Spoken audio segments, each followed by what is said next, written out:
Ողջույն, հանրայինի եթերում Եղիր առողջ բժշկական նախագիծն եմ։ Ես բժիշկ Վահե Տերմինասյանն եմ եւ բնականաբար զրուցելու ենք առողջության մասին։ Հաղորդումը սկսելուց առաջ մտածում էի գուցե ես գնամ վիրահատություններ անելու, իսկ իմ փոխարեն արհեստական բանականությամբ նմանակս վարի հաղորդումը կամ հակառակը, գուցե ես հաղորդում վարեմ, իսկ այնտեղ ինչ-որ մի ռոբոտ օրինակի համար իմ փոխարեն վիրահատություններ անի, ոնց է ձեզ տարբերակը։ Մենք այսօր խոսելու ենք ռոբոտային վիրաբուժության մասին, մի տեխնոլոգիա, որ եկել է ապագայից, բայց արդեն կա Հայաստանում, որին տիրապետում են իհարկե ոչ մեծ թվով բժիշկներ, բայց այո, այդ բժիշկները կան Հայաստանում եւ այո, մենք այդ վիրահատությունները արդեն իրականացնում ենք։ Ինչ է իրենց ներկայացնում ռոբոտային վիրաբուժությունը, ով է վիրահատում վերջապես վիրաբույժը թե ռոբոտը, պարզելու ենք այսօր։ Սկսում ենք տեսանյութից, հետո հրավիրում ենք մասնագետներին։ Գնացինք։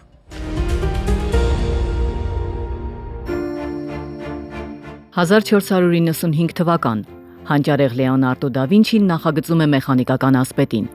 աննախադեպ մի մեխանիզմ, որն ունակ էր շարժել ձեռքերն ու բացել բերանը։ Մարդու մարմնի անատոմիան ճշգրիտ ուսումնասիրելու եւ մեքենաներ նախագծելու հանճարը բազմատաղանդ դա Վինչիին օգնեցին մնալ պատմության մեջ նաեւ որպես գիտատեխնիկական զարգացման նախահայր։ Դարեր անց նրա ֆենոմենը կրկին ոգեշնչման աղբյուր դարձավ։ Վիրաբուժական առաջին ռոբոտը ստացավ դա Վինչի անունը։ Այն, ինչ տարիներ առաջ ընկալվում էր ընդհանրապես որպես դրվագ գիտաֆանտաստիկ ժանրի ֆիլմից, այսօր արդեն իրականություն է։ 1985-ի առաջին փորձնական քայլից մինչև այսօրվա բարձր տեխնոլոգիական համակարգեր, ռոբոտը դարձել է վիրաբույժի մտքի ու ձեռքի շարունակությունը։ Այսօր աշխարհում տարեկան կատարվում են 100 հազարավոր ռոբոտային վիրահատություններ։ Ամերիկայի Միացյալ Նահանգներում էնդոսկոպիկ միջամտությունների արդեն 60%-ը վստահված է ռոբոտին։ Սա պարզապես տեխնիկա չէ, այլ պրոֆեսիոնալ գործընկեր, որն ապահովում է 98% ճշգրտություն, իսկ վիրահատական սխալների հավանականությունը նվազեցնում է 40%-ով։ Պակաս կարևոր չի այն փաստը, որ զգալիորեն կրճատվել է նաև ռոբոտի հետ աշխատող վիրաբույժի սեղանից առօրյա կյանք վերադառնալու ժամանակը։ Այդուհանդերձ, ռոբոտային վիրաբուժության հաջողությունը կախված է վիրաբույժի պատրաստվածությունից։ Մասնագետները պետք է ձեռք բերեն հատուկ գիտելիքներ եւ հմտություններ, որպեսզի կարողանան լիովին օգտագործել ռոբոտային բարդ համակարգը։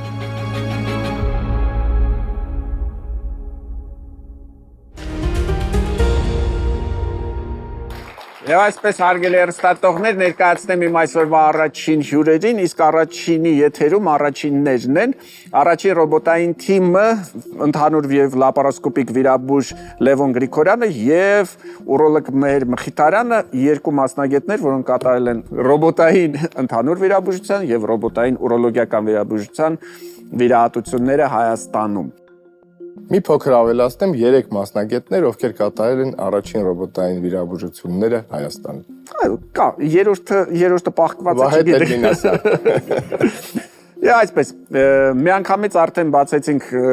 ոլորտները, այսինքն ընդհանուր վիրաբուժություն, ուրոլոգիա, գինեկոլոգիա, այո, դրանք այն 3 ուղղություններն են, որոնք հիմնականում օգտագործում են ռոբոտային վիրաբուժության մեջ եւ փորձենք պատմել, թե ինչ է իրականում իրենց ներկայացնում ռոբոտային վիրաբուժությունը, որովհետեւ բոլորը արդեն լսել են Հայաստանում կա ռոբոտ, ռոբոտը վիրահատում է, ռոբոտով են վիրահատում։ Եվ եկեք միանգամից մեր հանդիսատեսին հարց տանք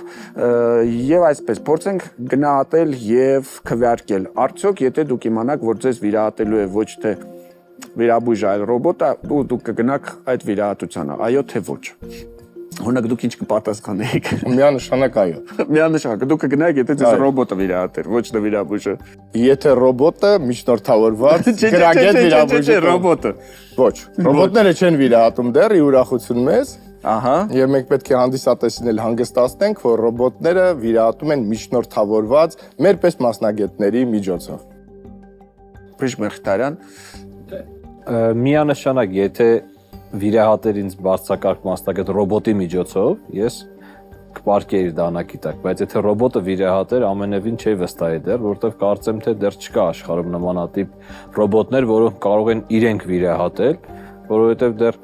ռոբոտները կարծում շատ պետք է զարգանան, որպեսզի կարողանան բժշկի ինտելեկտուալ մակարդակին հասնեն եւ ճիշտ որոշումներ կայացնեն Լավ, ներվիրահատական։ այդ դեպքում ինչ է անում ռոբոտը։ Ինչներից է Բավականին շատ գործ է անում ռոբոտը։ Ռոբոտը մի մեծ ֆիլտր է, եթե աշխատացնում եք, հա, շահագործում եք այդ խեղճին։ Այո։ Շատ ավելի լավ է ռոբոտներին շահագործել, քան մարդկանց։ Նրանք չեն բողոքում, նրանք հնազանդ են ավելին։ Իրենց մեջքը չի ծավում, չեն հոգնում, ձեռքերը չի դողում հոգնածությունից։ Լավ տեսողություն ունեն, շատ լավ տեսողություն։ Իդեալական։ Եվ բավականին նուրբ ու ճկուն շարժումներ։ Չասենք նրա մասին, որ աշխատավարձել չեն ուզում, էլի, հա։ Բայց էժան չէ։ Իսկ հիմա մի քիչ ավելի լուրջ փորձենք պատմել, թե ինչ է իրականում կատարվում։ Ռոբոտային համակարգերը ժամանակակից գիտատեխնիկական, բժշկական մտքի գագաթնակետն են վիրաբուժության համար, եւ դրանք համակարգեր են, որոնք եթե շատ պատկերավոր ասենք, դրանք ֆիլտրեր են բժշկի համար։ Ինչ են կատարում, դրանք նրբացնում բավականին ճշգրիտ են դարձնում վիրաբույժի շարժումները, հնարավորություն են տալիս վիրաբույժին մասշտաբավորել իր շարժումները, ինչ է դա նշանակում, եթե ես անում եմ այս չափի շարժում, այդ չափի շարժումը ռոբոտի գործիքի ծայրին կարող է լինել ընդամենը միլիմետրեր, ես դա հնարավորություն ունեմ նաև փոխելու, Այսպես եք աշխատում, փաստորեն։ Այո։ Հիվանդից հեռու, միջնորդավորված եւ հիվանդին դիտելով 3D տեսադաշտում եւ բարձր հստակության տեսադաշտում, ինչը հնարավորություն է տալիս անգամ տեսնել նուրբ անոթները, նուրբ նյարդաթելերը եւ ամենանուրբ կառուցվածքները, որոնք որ մեր օրգանիզմում, բուժառուի օրգանիզմում կան։ Միշտ ձեզ ամենաշատ ինչն է դուր գալիս ռոբոտի մեջ։ Գիտեք, ինձ ռոբոտի մեջ ամենաշատը դուր է գալիս, որ բարի աչքերը։ Նաև սանրվածքը, ես կասեմ, իհարկե կատակ է, բայց ամեն դեպքում վիրաբույժի հարմարավետությունը, այսինքն վիրաբույժը նստած է։ Վիրաբույժը հարմար դիրքում նստած է, լարված չէ, շատ լավ տեսնում է պատկերը, վիրահատական դաշտը եւ շատ հանգիստ ուսերը ձեռքերը չեն հոգնում երկարատև վիրահատության ժամանակ, շատ հանգիստ ղեկավարում է ռոբոտին եւ շատ նուրբ վիրահատում է։ Սա շատ կարեւոր է։ Կարիք չունի ձեռնոցների, ստերիլ խալաթների, ոչ մի բանի եւ երբեմն լինում է, որ ղեկավարման վահանակը ոչ թե վիրասրահում է լինում, այլ առանձին կողքի սենյակում է լինում եւ վիրաբույժը հնարավորություն նաեւ ջուր խմել, հյութ խմել, սուրճ խմել կամ անորոշության դեպքում միաժամանակ վիրահատել, այսինքն սա շատ կարևոր է, երբ վիրաբույժը մաքսիմալ հարմարավետ։ Կարող է ուրիշ շենքում լինի, օրինակ, կամ կարող է ուրիշ երկրում լինել, ուրիշ մայրցամաքում անգամ։ Եվ այնտեղից վիրահատությունը կատարել։ Այո, իհարկե։ Այսինքն պետք է ընդհանրապես այդ նույն ռոբոտից լինի նաև այլ կլինիկայում, այլ հիվանդանոցում, այո։ Եվ այնտեղից օրինակ Հայաստան վիրահատել, կամ դուք հիմա Հայաստանից կարող եք վիրահատենք որտեղ որ կլինի այդ ռոբոտից դրված։ Որևէ տարբերություն, որևէ խնդիր Տարբերությունը այն է, որ պետք է լինի համապատասխան համակարգը միայն, որով մենք զինված ենք իրական, եւ պետք է լինի գերարագ ինտերնետային կապ։ Հայաստանում կա այդ գերարագ ինտերնետային կապ։ Օրինակ մենք հիմա կարող ենք անել դա Հայաստանում։ Մենք հիմա կարող ենք դա անել, ավելին մենք ի սկզբանե խնդիրը այդպես էլ դրել էինք, որ մենք պետք է հագեցված լինենք նաեւ այդ համակարգով, որը հնարավորություն կտա այլ մայրցամաքից, այլ երկրից, անգամ միգուցե ապագայում Հայաստանի այլ քաղաքից իրականացնել ռոբոտային կամ Հայաստանի այլ քաղաքում կամ Հայաստանի այլ քաղաքում կայացրեք ոչ թե, չգիտեմ, օրինակ Գորիսից հիվանդը գալիս է Երևան, այլ Երևանից այնտեղ հիվանդին պարկեցնում են, վիրահատում եք, ասենք թե Գորիսում, մի ժամ հետո վիրահատում եք մյուս հիվանդին, որը գտնվում է, ասենք Գյումրիում, եւ որևէ խնդիր չկա։ Բացարձակ։ Դա նաեւ հնարավորություն է տալիս աշխարհի լավագույն մասնագետներին ֆիզիկապես չունենալով Հայաստանում, բայց նրանց փորձը եւ հմտությունները հեռավորության վրա ունենալ Հայաստանում։ Կա նաեւ տարբերակ, որ ընթացքում կարող է փոխել, ասենք օրինակի համար, չգիտեմ, Ամերիկայի Միացյալ Նահանգներից վիրաբույժը աշխատում է, ինչ որ մի էտապ անում է, մյուս էտապը ասում է դուք շարունակեք, ձեզ մոտ դա ավելի լավ է ստացվում, կամ այն մյուսին երրորդին է միացնում, ասում է դուք, չգիտեմ, Բելգիայից միացեք, այս ինչ մի բան արեք։ Այստեղ բացարձակ ազատություն է եւ հնարավորություններ մեկը մեկին փոխարինելով գնում են։ Կա տարբերակ, որ կարող է ինչ որ մի բան այնպես չլինել, որովհետև շատ հաճախ հարցնում են վերջապես տեխնիկա է, կարող է մի բան հանկարծ փչանա, մի բան այնպես չլինի։ Ունենք այդպես պլան B ասածը։ Միանշանակ ունենք պլան B ասածը, որովհետև յուրաքանչյուր պահի, քանի որ Լևոն Նիկիտիչը եւ ես եւ դուք տիրապետում ենք լապարասկոպիկ վիրաբուժությանը, յուրաքանչյուր պահի մենք կարող ենք ռոբոտին անջատել, հերվածնել հիվանդից, եթե ինչ-որ խնդիր կա, որ չենք կարողանում լուծել, լապարասկոպիկ սարքերը մոտեցնել ռոբոտին եւ վիրահատությունը շարունակել նույն ապահովությամբ առանց հիվանդին վնասելու եւ բայց եթե չկա լապարասկոպիայի կարիք, մենք բոլորս կարող ենք դա շարունակել ռոբոտային համակարգով, եթե պայմանական կապի ընդհատում ունենք կամ ինչ որ այլ խնդիր։ Իդեպ, եթե մենք կարող ենք այդ նույն վիրահատությունը անել լապարասկոպիկ, ինչ ենք մենք գնում ռոբոտային վիրահատության։ Ռոբոտային համակարգը հնարավորություն է տալիս գործել ավելի նուրբ, ավելի ճկուն, վիզուալիզացնել ավելի նուրբ տեսադաշտում ունենալ ավելի նուրբ համակարգեր, բերել արյունահոսության ռիսկերի, արյան կորստի նվազմանը, ֆունկցիոնալ արդյունքների բարելավմանը, դա ավելի մեծ հնարավորություն է տալիս ցածր ճնշումով աշխատելու եւ որ ամենակարևորն է, վիրաբույժին տալիս է աշխատելու 7 աստիճան ազատություն բուժառուի որովայնի խոռոչում ունենալով եւ ապահովելով մինիմալ ինվազիվ փոքր նուրբ կտրվածքներ, որովհետև ձեռքը փոքր նուրբ կտրվածքով չի մտնի, իսկ լապարասկոպիկ գործիքները ձեր նշած, դրանք երկու հարթության մեջ են ընդհանրապես աշխատում, այստեղ մենք ունենք 7 աստիճան ազատություն։ Որ դեպքերում է հատկապես ցուցված ռոբոտային վիրահատությունը։ Այսինքն, չէ, մենք հիմա ընտրում ենք, այս մի հիվանդին ասում եք, չգիտեմ, այդ էս չէ, կներեք, բայց շատ հազվադեպ իհարկե, բայց բաց վիրահատություն է ցուցված, ձեզ լապարասկոպիկ վիրահատություն, այ դուք այս շատ լավ կլինի ձեզ ռոբոտով վիրահատենք։ Ում եք օրինակ դուք ուրոլոգիայում առաջարկում, ինչ առավելություն կա կոնկրետ։ Ուրոլոգիայում երևի թե բժշկության էվոլյուցիան աշխարհում այնպես է գնացել ռոբոտիկ բժշկության հետ կապված, որ ամենաշատն է օգտագործում ռոբոտը եւ մենք գրեթե բոլոր մեծ վիրահատությունները, որոնք կատարում ենք նախկինում բաց, հետո լապարասկոպիկ, հիմա գրեթե բոլոր վիրահատությունները կատարում ենք ռոբոտիկ, այսինքն դա կլինի վիրահատություններ երիկամի վրա, կոնքային վիրաբուժություն, միզապարկի արմատական հեռացում, շագանակագեղձի արմատական հեռացում, այս բոլոր վիրահատությունները մենք հնարավորություն ունենք ռոբոտի միջոցով կատարել եւ այստեղ ամենամեծ առավելություններից մեկը ռոբոտի ուրոլոգիայում դա շագանակագեղձի հեռացման դեպքում է, որտեղ հնարավորություն ունենք երիտասարդ տղամարդկանց պարագայում սեռական նյարդերը պահպանել, ռոբոտը թույլ է տալիս իր, ինչպես նշեց Լևոն Նիկիտիչը, իր գործիքի ծայրերի 7 աստիճան արտիկուլյացիայի շնորհիվ նյարդահունթային խրձերը հեշտությամբ անջատել շագանակագեղձի մակերեսից, միևնույն ժամանակ չխախտել օնկոլոգիական օրենքները, այսինքն այո, արմատականությունը, որից հետո հիվանդի մոտ բարձր ֆունկցիոնալ էֆեկտիվություն է լինում, այսինքն շարունակում է սեռական կյանքով շարունակում է սեռական կյանք ունենալ եւ անմիզապահության տոկոսները խիստ նվազում են, այսինքն հետ վիրահատական շրջանում հիվանդը չի տանջվում անմիզապահությունից։ Ես կարծում եմ ցանկացած տղամարդ այս պարագայում կնախընտրի, ասի ինձ հաստատ ռոբոտով վիրահատեք, դուք ասեք երիտասարդ տղամարդ, կարծում ցանկացած տարիքի տղամարդներ, ասի կներեք, բայց ինչքան էլ մեծ լինեմ, ես դա եմ ուզում։ Այո։ Ընդհանուր վիրաբուժության մեջ ամեն բնակավարում կարելի է կիրառել եւ ցանկալի է կիրառել, բայց առավելությունները իհարկե նեղ տարածություններում են։ Նեղ տարածությունները դրանք կոնքի խոռոչն են, ստոցանու, ենթաստոցանյական տարածություններն են, օրինակ ստոցանու կերակրափողային ճողվածքների դեպքում, ուղիղ աղու խթաղու քաղցկեղերի դեպքում կամ ուղիղ աղու արտանկման դեպքում, որը նույնպես շատ հաճախ հանդիպող կոնքային լիմֆադիսեկցիաների դեպքում, ճողվածքների դեպքում, երբ որ մենք աշխատում ենք ներպատային եւ ռոբոտի այդ ճկունությունը հնարավորություն է տալիս մեզ շատ փոքր քայլերով եւ նուրբ քայլերով դիսեկցիա կատարել, տարանջատել տարբեր նուրբ շերտեր եւ ստանալ ավելի լավ արդյունք, եւ որ ամենակարևորն է պետք է հիշենք, որ ռոբոտը վիրաբույժին կարելու լիարժեք ազատություն է տալիս, ինչը չի տալիս ցավոք սրտի լապարասկոպիան, ինչքան էլ որ մենք բոլորը սիրում ենք լապարասկոպիան։ Եթե անկեղծ անգամ ձեռքով մեր սովորական ձեռքի շարժումը դա ընդամենը 180 աստիճան է, իսկ ռոբոտը սրիկան սովորել է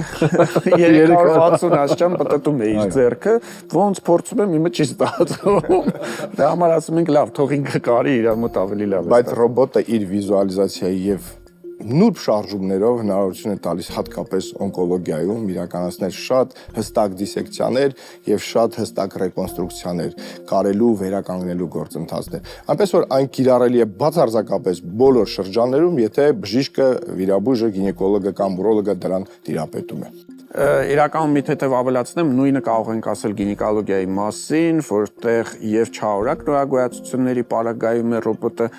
անհամեմատ ավելի մեծ հնարավորություններ տալիս եւ այնպիսի տարածված հիվանդություն, օրինակ ինչպիսին էնդոմետրիոզն է, որի ժամանակ մենք շատ հաճախ աշխատում ենք հիմա պացիենտ եք պատրաստում, որ եւ աղիքի հետ խնդիր ունի եւ միզապարկի խորը տարածված էնդոմետրիոզ է եւ այստեղ հենց ցուցված է ոչ թե լապարասկոպիկ, այլ արդեն ռոբոտիկ վիրահատությունը եւ համոզված եմ, որ արդյունքը կլինի հրաշալի։ Իդեպ արդյունքների մասին առաջին հիվանդները արդեն կարող են կարծիք հայտնել երևի թե եւ ինչպիսին է արձագանքը։ Շատ լավ։ Ես ասեմ, որ ի ուրախություն մեզ երեքի բուժառուները իրենք են արտահայտվել, անկախ մեր ցանկության։ Վիրահատությունները ընթացել են առանց բարդությունների, մինիմալ մահճակալ օր անցկացնելուց հետո հիվանդանոցում նրանք դուրս են գրվել ակտիվ եւ ամբողջությամբ վերականգնված վիճակում եւ Փառքն Աստծուն մենք որևէ բարդություն, որևէ խնդիր չենք ունեցել այդ բուժառուների հետ, չնայած որոշ չար լեզուների արձագանքների։ Չար լեզուները միշտ կլինեն, նրանք կգան, կգնան, բայց աշխատանքը կմնա, արդյունքները կմնան եւ կմնան այն մարդիկ, որոնք կպատմեն, կասեն եւ ես կարծում եմ ամենալավ միջոցը հենց դա է, երբ որ նման վիրահատություն տարած մարդը իր հարևանին, իր բարեկամին պատմում է, ասում է, գիտես, լրիվ այլ բան էր եւ մեկ օր հետո արդեն ես տանն էի, ամեն ինչ նորմալ էր, հանգիստ էր եւ կարծում եմ շատ շուտով Հայաստանում ավելի ու ավելի շատ մարդիկ կնախընտրեն վիրահատությունները անցկացնել ռոբոտային ճանապարհով։ Իդեպ եկեք տեսնենք քվեարկությունը, տեսնենք օրինակ ռոբոտին քանի տոկոսը մարդկանց կհավատար, կվստահեր 20%-ը եւ 80% այնուամենայնիվ նախընտրում է, երբ դա անում է վիրաբույժը, արդեն օգտագործելով ռոբոտին։ Սա բավականին օրինաչափ է, որովհետեւ վստահ եմ, որ բոլորդ էլ հիշում եք, երբ որ լապարասկոպիան էր նոր մուտք գործում հայկական բժշկություն, շատ չէր տարբերվում այս իրավիճակը։ Բայց համոզված եղեք, որ վիրահատում է ոչ թե ռոբոտը, վիրահատում է մարդը, օգտագործելով ռոբոտը։ Առանց մարդու, առանց վիրաբույժի, ռոբոտը ընդամենը կլինի մետաղի կտոր, նա ոչինչ ինքնուրույն անել չի կարող։ Դե ինչ հարգելի հեռուստատողներ, մենք այսօր խոսում էինք ռոբոտային վիրաբուժության մասին եւ իմ հյուրերը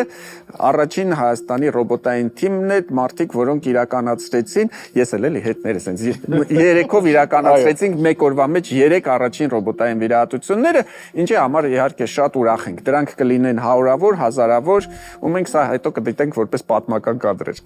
Մնացեք մեզ հետ։ Դե ինչ բոլորս հավաքվում ենք միասին ու գնում ենք դպրոց, ծնողների դպրոցն է մեր եթերում, որտեղ մենք սովորելու ենք թե ինչպես ճիշտ խնամել երեխաներին, ճիշտ հետևել նրանց առողջությանը, ամենակարևորը վնասներ չպատճառել, որպեսզի հետո մեծանալուց հետո նրանք մեզ ամեն ինչը չհիշեցնեն։ Հիշեցնում եմ նաև, որ մենք ունենք այստեղ միշտ մանկաբույժներ, որոնք հուշում են, օգնում են եւ երբեմն նաև ձեզ վրա ջղայնանում են։ Բայց այսօրվա մանկաբույժը բարի է, Գայանե Հովհաննիսյանն է տաղավարում, դիմավոր եմ։ Ողջույն, բարի բժշկուհի։ Բարև ձեզ։ Գայանե Հովհաննիսյանը մեզ այսօր բացատրելու է, թե ինչ է իրենից ներկայացնում հնարավոր աջ զստային հատվածում ցավերի պատճառը ինչ կարող է լինել։ Եթե խոսում ենք մանկական տարիքի մասին, ապա կույրաղիքի որդանման ելունի բորբոքման մասին ենք խոսելու։ Կույրաղիքի որդանման ելունի բորբոքման մասին, բայց ինչ որ մարդիկ միշտ ասում են կույրաղու բորբոքում։ Ժողովրդական ընդունված տարբերակը կույրաղու բորբոքումն է, բայց բժշկական տեսակետից դա կույրաղիքի որդանման ելունի փոքրիկ հատվածի բորբոքումն է։ Որդանման ելուն իրականում ունի բավականին ունի որդանման տեսք։ Ունի որդանման տեսք, որտեղից իր անունն է ստացել եւ ինքը օրգանիզմում ունի բավականին կարևոր ֆունկցիա եւ դեր։ ինքը լիմֆոիդ ասում են, որ ոչ մի դեր չունի, որ անիմաստ ինքը լիմֆոիդ հյուսվածք է պարունակում, այսինքն իմուն համակարգին որոշակի չափով մասնակցող հյուսվածք է ինքը պարունակում, ինչպես նաև մասնակցում է միկրոֆլորայի կարգավորմանը։ Փաստորեն, որ ինձ ժամանակին 5 տարեկանում վիրահատել են, վերջ։ Ոչ։ Արդեն իմ մոտ այդ կարգավորումները տեղի չեն ունենա։ Մասնակիորեն է մասնակցում, որտեղ աղեսիստամոքսային տրակտում բոլորս գիտենք, որ այլ հատվածներ եւս միկրոֆլորային մասնակցում։ Հանգստացրեցիք ինձ, հա, թե չէ ես արդեն ուզում էի գնայի գտնեի վիրաբույժին, ասեի 40 տարի առաջ ինչ ես արեք իրավիքից ворթանման ելունը վերադարձրու, բայց փաստորեն չեմ։ Ինչով կբացատրեք ժամանակին այսպես մասսայական ապենդեկտոմիաներ, այսինքն երբ բոլոր երեխաներին վիրահատում էին, իսկ հիմա բավականին քիչ քանակությամբ են այդ վիրահատությունները կատարվում։ Ենթադրում եմ նաև ախտորոշիչ դիագնոստիկ մեթոդների լավացմանը զուգահեռ նաև վերանայվել եւ ավելի բացառվել են կեղծ ապենդիցիտների դեպքերը եւ վիրահատությունները։ Ում փորը մի քիչ ուժեղ ցավում էր, միանգամից մտածում էին, բա որ հանգարց բաց թողնենք, բա որ հանգարց էս, ոչ սոնոգրաֆիա ունեինք, ոչ ասենք լաբորատոր հետազոտությունները, ոչ էս, ոչ այն, ընդամենը ունեինք մի քանի շարժումներ, որոնցով պալպատոր փորձում էինք հասկանալ կարծոք թե չկա եւ ցավ սուր որովայնի նշաններ չկան, դե գնացինք միանգամից վիրահատության եւ իրականում այս վիրահատությունը տարվում էր հսկայական ծավալներով, շատ։ Եվ ենթադրում ավելի շատ աղջիկ երեխաների։ Աղջիկ երեխաների մոտ այո, դա շատ հաճախ շփոթում էին ծվարանների, սովորական ասենք ֆունկցիոնալ կիստաների հետ։ Հիմա փառք Աստծո, այդ խնդիրը գիտության եւ տեխնիկայի զարգացմանը զուգահեռ նաև բայց այնպես չէ, որ ворթանման ելունի բորբոքումներ չեն։ Բորբոքումը շարունակում է լինել, մենք վիրահատության կարիք շատ հաճախ ունենում է։ Այո, եւ երբեմն ավելի բարդացած դեպքերով են դիմում, երբ որ արդեն ворթանման ելունից արդեն ոչ միայն բորբոքային process, այլ նաև զարգացել է պերիտոնիտ։ Ինչ է բորբոքվում։ Ինֆեկցիոն բորբոքային process-ի հետևանքով եւ համաձայն գրականության տեղի ունենում փոքրիկ ворթանման ելունի լուսանցքի խցանում կամ կղանքային քարերով կամ ինֆեկցիոն process-ի տարածում դեպի ворթանման ելուն։ Բորբոքվեց։ Ինչ անենք։ Ցավեր կան։ Հասկացանք, մոտավորապես կողմնորոշվեցինք, արյան անալիզը հանձնեցինք, այնտեղ լեկոցիտները բարձր են, նաև մենք տեսնում ենք սոնոգրաֆիկ այնտեղ կա այսպես ինֆիլտրացիա, այսինքն էլի խոսում է բորբոքման մասին, ու որոշում ենք, օրինակ ցավազրկողներ տանք, կարելի է։ Եթե երեխայի մոտ կամ որովայնացավեր, թեկուզ եւ պորտի շրջանում, քանի որ մենք գիտենք, որ ապենդիցիտի առաջին նշանները կարող են լինել ցավերը տեղակայված պորտի շրջանում, ոչ մի դեպքում ինքնուրույն ցավազրկում չի կարելի կատարել, որովհետեւ ինչպես նշեցի, առաջին նշանը կարող է լինել որովայնացավը եւ իր տեղակայումը ոչ բնոր աջստափոսի շրջանում, այլ պորտի շրջանում։ Սառը դրեք, կանցնի։ Խորհուրդս դիմել բժշկի։ Տակ դրեք ցավերը կանցնեն։ Խոսել մանկաբույժի հետ։ Չհամոզեցինք եւ իրականում ճիշտ արեցինք։ Տակը իհարկե ընդհանրապես հանեցինք, նույն սառի պատմությունը էլի շատ խիստ վիճելի է։ Դիմում ենք մանկաբույժի, դիմում ենք վիրաբույժի։ Եթե կա անհրաժեշտություն, այո, կատարում ենք դիագնոստիկ հետազոտություններ եւ հաստատման դեպքում երեխան վիրահատվում է բարեհաջող։ Բարդ վիրահատություն չէ, տառացիորեն տևում է 10-15 րոպե։ 10-15 րոպե։ Սովորաբար։ Եվ ավարտում լավացումով։ Ավարտում է լավացումով, հիմա արդեն ժամանակին վիրահատում էին, չգիտեմ, մի շաբաթ պահում էին, իսկ հիմա էնդոսկոպիկ վիրահատություններ թույլ են տալիս։ Մյուս օրը գնալ։ Լաբորասկոպիկ, այո, եւ շատ կարճ ժամանակահատվածում երեխան դուրս է գրվում եւ շարունակում է իր նաեւ ուսումնական process-ը, եթե հաճախում են դպրոց կամ նախադպրոցական հաստատություն։ Այսինքն երեխաների այն սիմուլյացիաների պահն էլ չի անցնում, չէ՞, որ վայ ցավում է, վայ գնամ վիրահատվեմ, վայ մի երկու շաբաթ դպրոց չգնամ, տարածորեն կարելի է 2 օր հետո հանգիստ գնալ դպրոց։ Մենք խոսում էինք կույրաղու ворթանման ելունի բորբոքումների մասին, նույնիսկ այդ կույրաղիկ ասացի շատ հաճախ ժողովրդական լեզվով բորբոքումների մասին, իրականում սա կա, գոյություն ունի, անհրաժեշտության դեպքում ցուցված վիրահատություն, բայց բարեբախտաբար այսօր կեղծ դեպքերը կտրուկ նվազել են եւ հազարավոր երեխաներ անիմաստ չեն վիրահատվում։ Շնորհակալություն։ Շնորհակալություն։ Մնացեք մեզ հետ։ Ողջույն։ Գեղեցկության արվեստի շրջանակներում այսօր կխոսենք պլազմոթերապիայի մասին։ Պլազմոթերապիան ներարկումային միջամտություններից ամենաբնականն է։ Այն կիրառվում է ինչպես էսթետիկ բժշկության, մաշկաբանության, այնպես էլ բժշկության այլ բնագավառներում։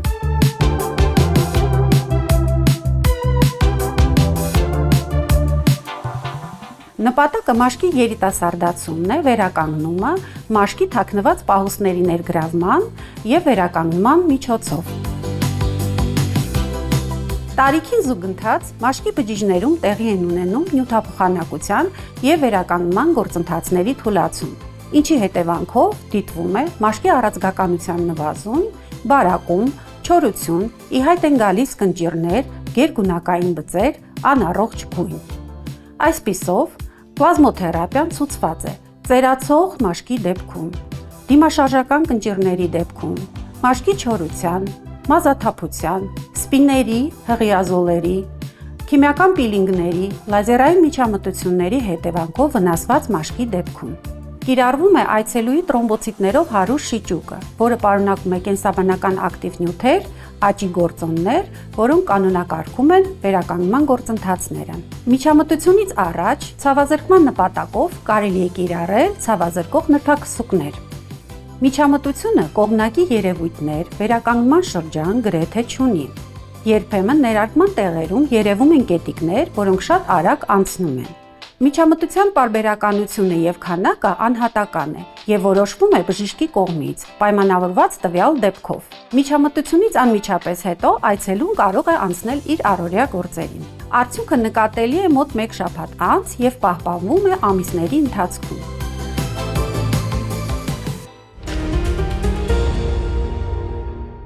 Սնվենք հաճույքով եւ մնանք առողջ։ Մեր հաջորդ խորագիրն է եւ մենք այսօր զրուցում ենք սրտաբան Վարդգես Մովսեսյանի հետ, ողջույն բժիշկ Մովսեսյան, եւ իհարկե մեզ ընկերակցում է մեր խոհարարը Նարինե Ալեքսանյանը, ողջույն Նարինե։ Ողջույն։ Մենք այսօր խոսելու ենք բարձր զարկերակային ճնշման մասին, փորձելու ենք դա կապել մեր ոչ այնքան ճիշտ սննդակարգի հետ եւ հակառակը փորձելու ենք սննդակարգի օգնությամբ կարգավորել զարկերակային ճնշումը։ Օրինակ սխալ սնունդ դա կարող է բերել զարկերակային ճնշման բարձրացմանը, ինչը։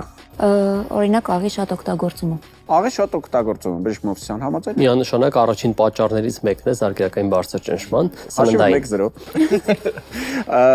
Էլ ինչը կարող է բարձրացնել զարկերակային ճնշումը, տեսնենք մեր Նարինեն էլ ինչ գիտի։ Միգուցե ավելորդ քաշը։ Ավելորդ քաշը։ Ավելորդ քաշը բնականաբար։ Նարինեն կպատրաստի կապրեզե օգտագործելով լոլիկ 1-ից 2 հատ, մոցարելա 60 գրամ, բազիլիկ, բալզամիկ քացախ, խնկածաղիկ, նույն ինքը օրեգանո ասածը։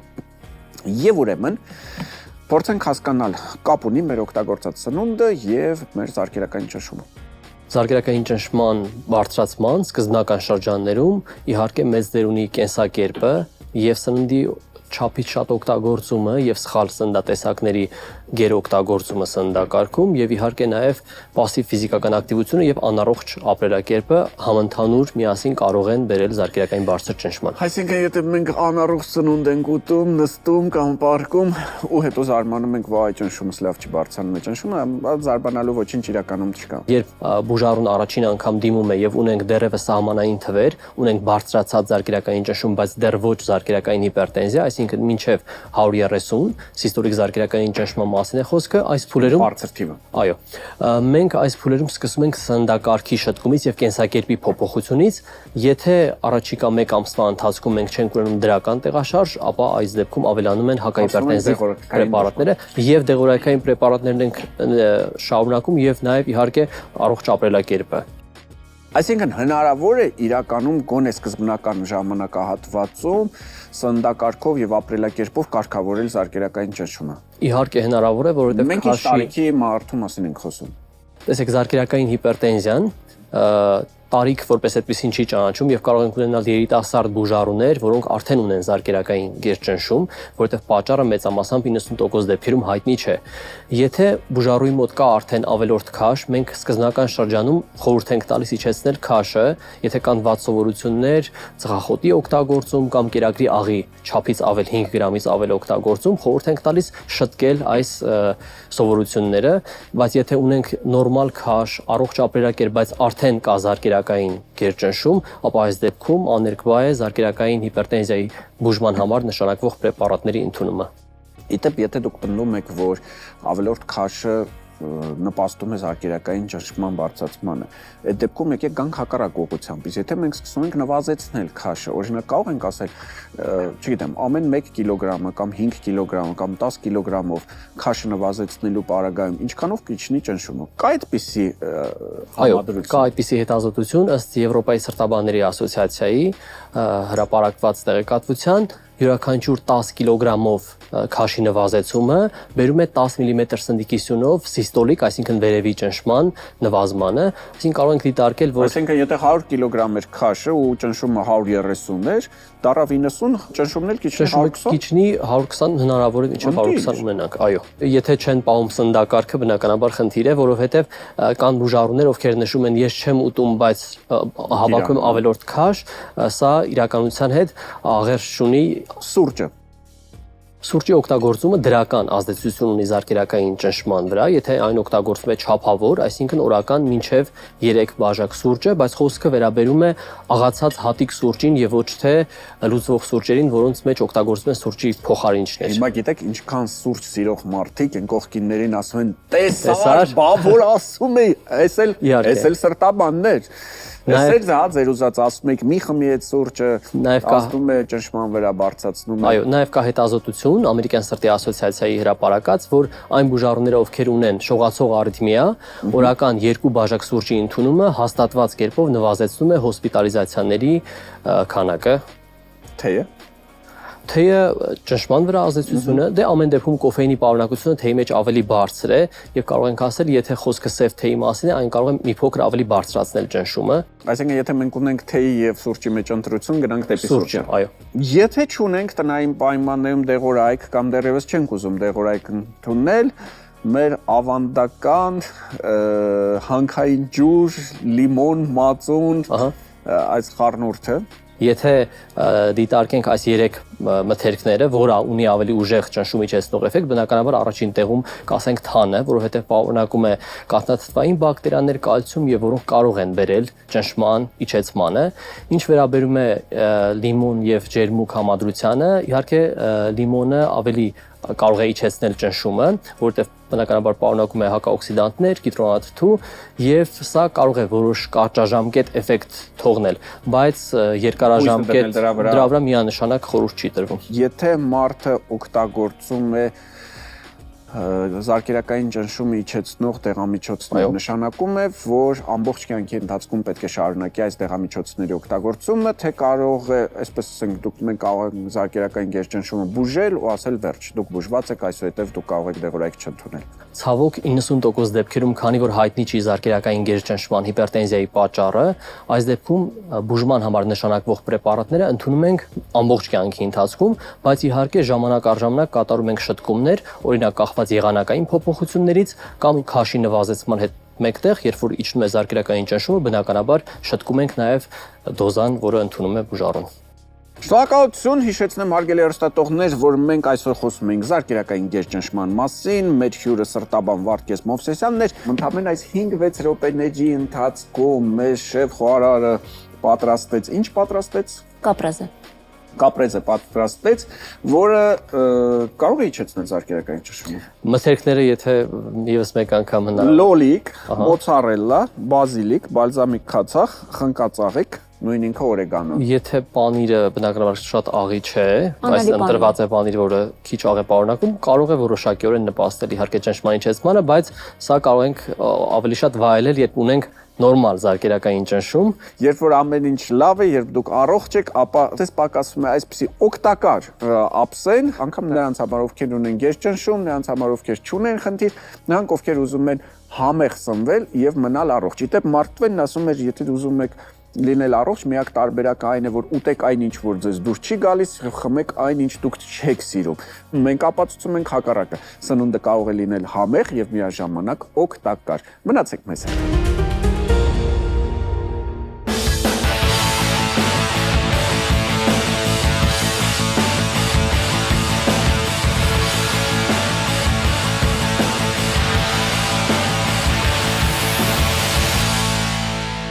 Այսօր խոսելու ենք Կարպատ թունելի մասին, որը շատ տարածված է, հատկապես երկար ժամանակ ձեռքի աշխատանք կատարող անձանց մոտ։ Կարպատ թունելը գտնվում է մեր դաստակի առջևային մասում, կազմված է ոսկրերից եւ կապաններից, կազմելով նեղ օղակ, որի միջով անցնում է միջին նյարդը եւ մատերի 9 ճկիչ ճողվածքները, այսինքն դա ինչ է նշանակում, դա այն հատվածն է թունելի միջով, որով որ անցնում է մեր ճկիս մկանների աղեղիկները նյարդի կողքով։ Ճկիս մկանների աղեղիկներ սեղմում են նյարդին, որի հետևանքով առաջանում է միջին մատի, ցուցամատի եւ բութ մատի թմրածություն, այրող ցավ, հատկապես ակտիվանում է առավոտյան ժամին։ Եթե ձեր մոտ առաջանում է դժվար շարժունակություն մատերի, թմրածություն, այրող ցավ, դիսկոմֆորտ, պետք է դիմել բժշկի։ Եթե շատ նեղացում չկա, ճնշում չկա նյարդի վրա, կինեզոթերապիայի որոշակի վարժություններ։ Թե ինչ վարժություն է, հիմա ես դա ցույց կտամ։ Վարժությունը կարող են կատարել ինչպես նստած, այնպես էլ կանգնած դիրքով։ Ձեռքը մեկնում ենք առաջ, ափային մակերեսով դեպի վեր, մյուս ձեռքի օգնությամբ առանց արմունկահոդը ծալելու մատերը ճկում ենք դեպի ներքև, թուլացնում ենք։ Նորից ճկում ենք դեպի ներքև, լարված մկանները թուլացնելու համար թողում ենք։ Կատարում ենք 10-ից 12 անգամ երկու մոտեցումով։ Հաջորդ վարժության համար ձեռքը մեկնում ենք առաջ, ձեռքը ուղիղ, մատերը լայն բացած, ճկելով փակում ենք բռունց կանելով, նորից նույն դիրքով բացում ենք, միջև վերջ ճկերով մատքերը լավ լայն։ 15-ից 20 անգամ կրկնում ենք 2-ից 3 մոտեցումով։ Հաջորդ վարժությունը ձեռքը բռունց կարած, դաստակի ուղղությամբ, այսինքն դեպի դուրս եւ դեպի ներս պտույտներ ենք անում։ Նույնը անում ենք հակառակ ուղղությամբ։ Հիմնականում շեշտադրելով, որ պտույտը լինի դաստակի օգնությամբ, առանց արմունկահոդը ծալելու եւ ներգրավելու առանց ուսահոդը։ Որպեսզի լինենք առողջ եւ չունենանք խնդիրներ, միշտ պետք է լինենք մարզված։